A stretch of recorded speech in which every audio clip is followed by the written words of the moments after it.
কেউ একজন ঠিকই বলেছিল 40-এর পর ম্যাটার করে না যে তুমি কতটা লেখাপড়া জানো, তুমি কতটা শিক্ষিত।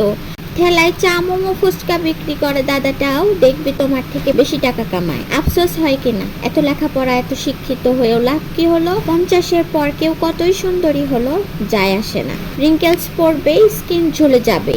সব থেকে সুন্দরী দেখতে মানুষটাও বাজে দেখতে হবে একদিন। তোমার মনে হবে সুন্দর বলে কিছু হয় না, কারণ এটা চিরস্থায়ী নয়। আর 60-এর পর তুমি কত বড় পোস্টেই চাকরি করো না কেন, সেই অফিসের দারোয়ানও আর তোমাকে পাত্তা দেবে না, কারণ তুমি আর পাওয়ারফুল নও। তাই 60-এর পরে পাওয়ার, ছোট বড় পোস্ট এসব আর ম্যাটার করে না। আর 70-এর পর বিশাল বড় বাংলো বাড়ি এসবের আর কোনো ভ্যালু থাকে না। হাঁটুর ব্যথা এত বেশি থাকে যে এক জায়গায় থেকে অন্য জায়গায় যাওয়া ভীষণ সমস্যা হয়। আর 80 ক্রস করে গেলে অ্যাকাউন্টে কত টাকা আছে সেটাও ম্যাটার করে না, কারণ যতই কোটি টাকা থাকুক না কেন খেতে হবে সেই কোটি টাকা দামের ট্যাবলেট। তাই আমরা যে এত টাকা কামানোর জন্য উঠে পড়ে লেগে আছি, একদিন দেখবেন এসবের আর কোনো ভ্যালু নেই। আর তাই আমরা যারা ভাবছি এখন কষ্ট করে নেই পরে এনজয় করব, ওই পরেটা আর আসবে না। তখন হয়তো টাকা আসবে কিন্তু হাঁটুর জোর আর থাকবে না। তো আজকে এইটুকুই। আমার কথাগুলো কেমন লাগলো, ভালো লাগলে কমেন্টে জানাতে পারেন। আসসালামু আলাইকুম।